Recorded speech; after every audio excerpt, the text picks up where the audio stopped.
यह वित्त विभाग सचिवालय दिल्ली का 12 जून 2026 का आदेश है, जिसमें लिखा है भारत सरकार के वित्त मंत्रालय व्यय विभाग ने दिनांक 1 जनवरी 2026 से अपने कर्मचारियों के 50% महंगाई भत्ते डियरनेस अलाउंस को मूल वेतन बेसिक पे में विलय करने का निर्णय लिया है और साथ ही मौजूदा पेंशन भोगियों की मूल पेंशन में 50% महंगाई राहत को विलय करने का यानी कि मर्ज करने का अलग से निर्णय लिया है। जय हिंद दोस्तों ब्रेकिंग न्यूज है। 8वें वेतन आयोग की प्रक्रिया के चलते लगातार केंद्रीय कर्मचारी और पेंशन भोगी उनके संगठन जिस चीज की मांग कर रहे थे कि 50% डीए-डीआर को 1 जनवरी 2026 से बेसिक पे और बेसिक पेंशन में मर्ज कर दिया जाना चाहिए, इसका लेटर दोस्तों एक जारी किया है। मुझे भी वह प्राप्त हुआ है दोस्तों। अब केवल इतना ही सुनकर खुशी के मारे कहीं आप मिठाई की दुकान से मिठाई लेकर के पड़ोसियों में मत बांट देना। उससे पहले दोस्तों इस वीडियो को जरूर देख लेना, क्योंकि इस वीडियो में पहले उस लेटर के बारे में बताऊंगा, क्या उसमें लिखा गया है, क्या उसमें शर्तें हैं, किस किस को मिलेगा, कितना मिलेगा दोस्तों, और उसके बाद दोस्तों इस लेटर का हम विश्लेषण करेंगे, फैक्ट चेक करेंगे कि इसमें सच्चाई क्या है। बाकी दोस्तों इसके साथ साथ कुछ इंस्ट्रक्शंस भी आपको देना चाहूंगा और आपकी राय भी लेना चाहूंगा दोस्तों। सबसे पहले बात करेंगे दोस्तों इस लेटर की, जो कि सोशल मीडिया में सर्कुलेट हो रहा है और हमको भी प्राप्त हो चुका है। वित्त विभाग का सचिवालय दिल्ली का दोस्तों 12 जून 2026 का यह आदेश है, जिसमें लिखा है भारत सरकार के वित्त मंत्रालय व्यय विभाग ने 1 जनवरी 2026 से अपने कर्मचारियों के 50% महंगाई भत्ते को मूल वेतन बेसिक पे में विलय करने का यानी कि मर्ज करने का निर्णय लिया है और साथ ही मौजूदा जो पेंशन भोगी हैं उनकी मूल पेंशन में बेसिक पेंशन में 50% महंगाई राहत को विलय करने का यानी कि मर्ज करने का अलग से निर्णय लिया गया है। अब देखिए आगे बढ़ते हैं। नंबर 1, सरकार ने अपने कर्मचारियों के मूल वेतन में 50% महंगाई भत्ते को विलय करने का निर्णय लिया और साथ ही मौजूदा पेंशन भोगियों की मूल पेंशन को 50% महंगाई राहत को 1 जनवरी 2026 से विलय करने का निर्णय लिया है। दूसरा दोस्तों मैं अभी भी कह रहा हूं कि अभी मिठाई लेने मत भाग जाना, पूरी वीडियो देख करके जाना, ठीक है, फिर बाद में आप मुझे कुछ मत कहना। इस 50% विलय किए गए महंगाई भत्ते को स्पष्ट रूप से महंगाई वेतन यानी कि डियरनेस पे के रूप में दिखाया जाएगा, जैसा कि दोस्तों 6वें वेतन आयोग में हुआ था। जब डीए-डीआर को मर्ज किया गया था तो जितना मर्ज किया गया था उसको डियरनेस पे के हिसाब से दिखाया गया था वहां पर, ठीक है। 1 जनवरी 2026 से मौजूदा पेंशन भोगियों की मूल पेंशन में विलय किए गए 50% महंगाई राहत को स्पष्ट रूप से महंगाई पेंशन के रूप में दिखाया जाएगा, ठीक है ना। तो उसको विलय करके दोस्तों उसको अलग से आपको दिखाया जाएगा, जिसमें डीपी आएगा और ये महंगाई राहत का महंगाई पेंशन, ठीक है ना, ये आपको दिखाया जाएगा आपकी पेंशन स्लिप या सैलरी स्लिप में। अगला इसकी नियम शर्तें क्या हैं दोस्तों। मौजूदा मूल वेतन मूल पेंशन को महंगाई भत्ते महंगाई राहत के विलय के लाभ को महंगाई भत्ते की गणना के लिए ध्यान में रखा जाएगा, लेकिन इससे यानी कि जो आपका महंगाई भत्ता और महंगाई राहत है जब उसको मर्ज किया जाएगा तो उसके ऊपर भी जो डीए-डीआर लगेगा उसका ख्याल रखा जाएगा, यानी कि इसको भी काउंट किया जाएगा, लेकिन मतलब इसको बेसिक के साथ में काउंट करके तब उसके ऊपर डीए-डीआर लगेगा। इनका कहने का मतलब यह है, पहले ये समझ। लेकिन इसे मकान किराया भत्ता यानी कि एचआरए, मानार्थ स्थानीय भत्ता सीएलए और गैर प्रैक्टिसिंग भत्ता एनपीए आदि जैसे अन्य भत्तों के लिए ध्यान में नहीं रखा जाएगा। यानी कि जो आपको एचआरए, एनपीए, सीएलए मिल रहा है तो वो इसके हिसाब से जो है काउंट नहीं किए जाएंगे, जो मिल रहे होंगे वही मिलते रहेंगे। प्रभार भत्ता, चार्ज अलाउंस, भविष्य निधि, कटौती और सभी प्रकार के अग्रिमों जो एडवांस की पात्रता के लिए केवल मूल वेतन को ही ध्यान में रखा जाएगा, ठीक है ना।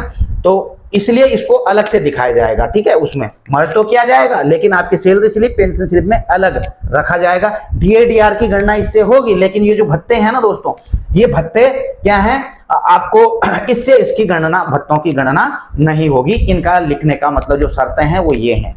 1 जनवरी 26 के बाद सेवानिवृत्त होने वाले कर्मचारियों के मामले में मृत्यु सह सेवानिवृत्ति, ग्रेच्युटी, की गणना के लिए महंगाई भत्ते के विलय को ध्यान में रखा जाएगा। अब देखिए जो 1 जनवरी 2026, क्योंकि इसको 1 जनवरी 2026 से लागू किया जा रहा है, तो ऐसे में इस 1 जनवरी 26 के बाद जो भी रिटायरमेंट आए हैं तो उनको रिटायरमेंट बेनिफिट मिलते हैं, जो ग्रेचुटी, कम्यूटेशन, लीव इनकेसमेंट, तो उसमें उसको कैलकुलेट करने के लिए इसको भी मतलब DA/DR जो मर्ज किया है उस कंपोनेंट को भी लिया जाएगा, यानी कि उस हिसाब से आपको मिलेगा ये आपको। अच्छा, अगला 1 जनवरी 26 के बाद सेवानिवृत्त होने वाले कर्मचारियों अधिकारियों के पेंशन रूपांतरण यानी कि कम्यूटेशन के लिए केवल मूल वेतन को ध्यान में रखा जाएगा। अच्छा, मैंने रिटायरमेंट उसमें बोला था बेनिफिट में, तो ग्रेचुटी में तो रखेंगे दोस्तों इसको ध्यान, लेकिन इसमें कहा गया है कि कम्यूटेशन जो होता है उसमें ध्यान नहीं, वेतन को ध्यान में रखा, केवल मूल वेतन को ध्यान में रखा जाएगा, लेकिन जो महंगाई वेतन है उसको ध्यान में, यानी कि उसको काउंट नहीं किया जाएगा आपका कम्यूटेशन आपको देने के लिए, ठीक है, कैलकुलेशन करने के लिए। इन आदेशों के तहत महंगाई भत्ते में की गई वृद्धि 1 जनवरी 26 से नकद देय होगी। अच्छा जी, यह आदेश सभी कर्मचारियों, माध्यमिक और उच्चतर माध्यमिक विद्यालयों के शिक्षण और गैर शिक्षण कर्मचारियों तथा उन गैर सरकारी सहायता प्राप्त स्कूलों के कर्मचारियों पर लागू होंगे। इसके बाद दोस्तों ये आदेश अधीनस्थ न्यायिक सेविका, सबऑर्डिनेट जुडिशियल सर्विसेज के अधिकारों पर भी लागू होंगे। उक्त आदेशों का लाभ प्राथमिक शिक्षक, प्रतिनियुक्ति पर गए पंचायत में स्थानांतरित कर्मचारियों और कार्य प्रभारित प्रतिष्ठानों के कर्मचारियों को दिया जाएगा। इसी प्रकार से पंचायतों, स्थानीय निकाय, नगर पालिका द्वारा कर्मचारियों के, ये सारा लिखा हुआ है दोस्तों कि भाई एक नियमों के अनुसार विनियमित किया जाएगा, ठीक है। अब अच्छा, ये सारी चीजें के अनुदान योग्य माना जाएगा बशर्ते कि इस प्रकार स्वीकृति महंगाई भत्ते की अंतर राशि राज्य सरकार के समकक्ष कर्मचारियों को मिलने वाली राशि से अधिक ना हो। अतिरिक्त सचिव वित्त विभाग ये वाला है। अब दोस्तों मैं इस पर विश्लेषण करूंगा और फैक्ट चेक करूंगा इस चीज को, ठीक है। अब दोस्तों जो है अगर पहली नजर में देखा जाए दोस्तों कि तो यह आदेश दोस्तों कुछ इतना सही लग नहीं रहा है, कुछ फेक सा लग रहा है। इसके कारण भी बताऊंगा दोस्तों, ऐसी बात नहीं है, ठीक है। सबसे पहली बात तो दोस्तों मैंने इस लेटर को, मुझे मिल तो गया सोशल मीडिया के माध्यम से, पूछ रहे थे ये हो गया है क्या कहीं, ठीक है। तो ऐसे में दोस्तों जब मैंने इसको, जो आधिकारिक वेबसाइट है डिपार्टमेंट ऑफ एक्सपेंडिचर की, जो वित्त विभाग की, वित्त मंत्रालय की, तो वहां पर दोस्तों इसकी ये 12 तारीख का जो लेटर दिखाया गया है ना दोस्तों, आदेश दिखाया गया है, या फिर मैंने प्रेस रिलीज में भी चेक किया, प्रेस रिलीज में भी, PIB में भी यह जो है कहीं पब्लिश नहीं किया गया। DOE जो इसकी आधिकारिक वेबसाइट है उसमें भी नहीं मिली है, और हस्ताक्षरकर्ता CV कुमार भी दोस्तों कहीं पर उपलब्ध नहीं पाए गए। दूसरा, हाल ही में जारी DA संबंधित आधिकारिक आदेश केवल DA दर की बढ़ोतरी 58 से 60% तक जो की गई है, उसके बारे में दोस्तों मुझे यह लेटर मिला, जो अभी 58 से 2% बढ़ाया गया, और वो ये है लेटर दोस्तों 22 अप्रैल 2026 का, वित्त मंत्रालय का, व्यय विभाग का। अभी और आगे बढ़ो, पहले आगे बढ़ेंगे तो आपको पहले इस चीज के ऊपर सरकार की स्थिति भी स्पष्ट कर दूं दोस्तों। 7वें वेतन आयोग के बाद DA मर्जर की पुरानी प्रथा वैसे भी बंद कर दी गई थी, है ना, आपको पता है। वर्तमान में यूनियन और कर्मचारी संगठन लगातार मर्जर की मांग कर रहे हैं, खासकर 8वें वेतन आयोग से पहले अंतरिम रिलीफ के रूप में दोस्तों, लेकिन सरकार ने अभी तक कोई आदेश जारी नहीं किया। संसद में भी दोस्तों सरकार बोल चुकी है कि हमारे पास ऐसा कोई प्रस्ताव विचाराधीन नहीं है। दस्तावेज में संदेश, जो सस्पेंस वाली जो बातें हैं वो भी आप देख लीजिए। संदर्भ संख्या का फॉर्मेट MNO/ROI, ठीक है ना, तो ये वाला, ये है ये वाला रेफरेंस MNO/ROI, ये वाला, इसकी बात कर रहा हूं। इसमें क्या है दोस्तों, ये जो आपका डिपार्टमेंट ऑफ एक्सपेंडिचर निकालता है तो वो ऐसे रेफरेंस नहीं देता है, ये वाले नहीं देता है। आप खुद देख लीजिए दोस्तों, ये है ओरिजिनल वाला, ये ओरिजिनल वाला है दोस्तों, जो कि 2% महंगाई दर आपकी बढ़ी थी, उसमें आपका रेफरेंस इस प्रकार से दिया गया था। तो वो MNO वगैरह कुछ था नहीं उसमें। दूसरा, हस्ताक्षरकर्ता मैंने आपको बता दिया है, उनका आधिकारिक रिकॉर्ड में कोई प्रमुख रूप से मिल नहीं रहा है नाम। PDF में जो 2 पेज दिए गए हैं, लेकिन आधिकारिक सर्कुलर में ऐसी भाषा फॉर्मेटिंग नहीं देखी गई है। PDF में आपको मैंने 2 पेज दिखाए दोस्तों, लेकिन जो ये आधिकारिक लेटर है ना, ये वाला ओरिजिनल लेटर है DA बढ़ोतरी का जो 2% का था, तो इसकी भाषा और इसकी भाषा दोस्तों कहीं मेल नहीं कर रही। आप देख भी रहे हैं कई चीजों में कि यहाँ पर कुछ हिंदी में भी लिखा है, इंग्लिश में भी लिखा है कई चीजें, ठीक है, और इस प्रकार से भी लिखा है। आप देखिए वित्त विभाग, आप ऊपर भी देखेंगे वित्त विभाग, सचिवालय दिल्ली। अब सचिवालय दिल्ली का क्या मतलब है यहाँ पर, जबकि ये वित्त विभाग कर रहा है, वित्त विभाग व्यय विभाग जो आपका डिपार्टमेंट ऑफ एक्सपेंडिचर है, और उसकी भाषा ये देखिए, जो हिंदी का लेटर है उसमें पूरा प्रॉपर हिंदी में ही लिखा है, उसमें अंग्रेजी के भी शब्द आप देख रहे हैं, और कई भाषाएं इसमें ऐसी हैं दोस्तों, इस प्रकार से लिखे गए जो आधिकारिक लेटर हैं वो इससे मैच नहीं कर रही हैं। अगला दोस्तों, अगला मैं आपको बताऊं कि फैक्ट चेक जब हमने किया इसका, कि जिस प्रकार से अभी मैंने आपको लेटर दिखाया ना 50% डीए दिया जैसा फैसला लिया, हाँ इस चीज को आपको समझना होगा कि यदि वास्तव में दोस्तों 50% डीएडीआर मर्ज की अगर सरकार घोषणा करती, उसके लेटर कुछ जारी होते, तो पक्का दोस्तों ये पीआईबी जो प्रेस रिलीज होती है उसमें भी जारी होती, उसमें भी इसे नदारत पाया गया है। मैंने खुद सर्च किया, नहीं मिला। वित्त मंत्रालय की जो डिपार्टमेंट ऑफ एक्सपेंडिचर है उसकी वेबसाइट पर आपको ये देखने को मिल सकता है, था, वहां भी कुछ नहीं मिला।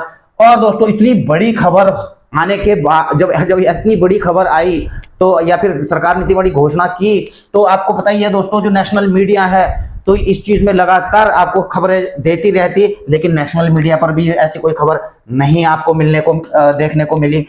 कर्मचारी संगठनों द्वारा भी इसकी पुष्टि की जाती कि हमारी तो बड़ी जीत हो गई है, हमने मांग की थी और सरकार ने जो है यह दे दिया है हमारी मांगों को। एक से एक संगठन बाहर ले आते कि हमारी मांग पर सरकार ने यह कदम उठाया है, लेकिन किसी भी जो कर्मचारी संगठन है उन्होंने इस चीज की पुष्टि नहीं की है दोस्तों। और अभी जो वर्तमान स्थिति है आपको पता ही है कि डीए 60% अभी हो चुका है 1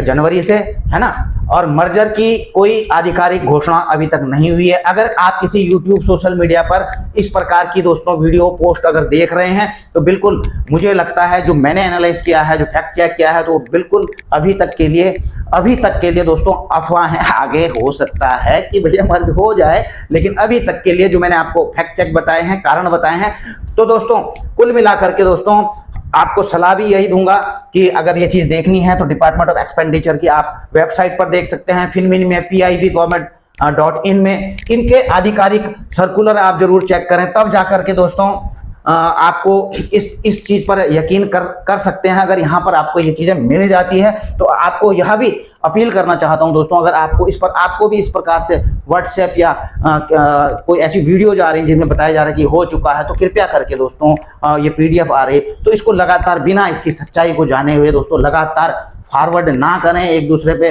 मतलब ये अफवाहें ना फैलाएं। हाँ, जब ये चीज इस चीज में आ जाती है दोस्तों तो हम भी इस चीज को मान लेंगे, आपको भी इस चीज को मानना पड़ेगा दोस्तों। और इवन की कई जगह जो है आपको जो आधिकारिक वेबसाइट है वहां पर आपको ये पत्र देखने को मिल जाएंगे, ठीक है ना। तो ये सारी चीजें होंगी दोस्तों, इसलिए दोस्तों इसको फॉरवर्ड करने से पहले मेरा आपसे आग्रह है कि, क्योंकि देख दोस्तों हमारा काम केवल आपको जानकारियां देना नहीं है, सर्कुलर्स के बारे में बताना नहीं है, ठीक है ना, आपको जागरूक करना ही हमारा काम नहीं है। ये करते हैं हम ये सारी चीजें, लेकिन हमको इस चीज से जागरूक भी करना हमारा काम होता है कि कोई जो आपको, जिससे आपको भ्रम फैल रहा हो, अफवाह फैल रही हो कि हाँ यार ये चीज बिल्कुल अब हो चुकी है, तो इस चीज को भी दोस्तों हमारा काम है एनालिसिस करके, फैक्ट चेक करके आप लोगों के सामने रखना, ताकि आपको हकीकत पता लग सके। बाकी दोस्तों आप भी अपने, ये तो मैंने एनालाइज किया, मैंने फैक्ट चेक निकाला दोस्तों इस चीज का, लेकिन आपको क्या लगता है कि ये जो लेटर है ये सही है, गलत है, किस उद्देश्य से इस लेटर को दोस्तों जारी किया गया है? क्योंकि कई बार आपने देखा होगा दोस्तों इस प्रकार पता नहीं क्यों कौन इनको जनरेट करता है और पहले ही जो है सोशल मीडिया में कौन डाल देता है, ये तो हमें भी पता नहीं लगता दोस्तों इसका उद्देश्य क्या होता है। लेकिन आप लोगों को कुछ पता है दोस्तों तो जरूर कमेंट बॉक्स में जाकर के लिखना, और इसकी सच्चाई भी आपको अगर लग रही है दोस्तों तो वो भी लिखना, ठीक है ना। ये तो आपके ऊपर भी है, बाकी जो मेरा था मैंने आपको बता दिया। और वीडियो दोस्तों जरूर अगर अच्छी लगती हो तो इसे लाइक शेयर जरूर करना, है ना, और हाइप भी करना, शेयर इसलिए करना दोस्तों ताकि लोग सब जागरूक हो सके कि भैया आप भ्रम में ना रहें, ठीक है ना। बाकी जिन्होंने चैनल को सब्सक्राइब नहीं किया वो चैनल को सब्सक्राइब कर सकते हैं। वीडियो करेंगे यहीं पर समाप्त। जय हिंद, वंदे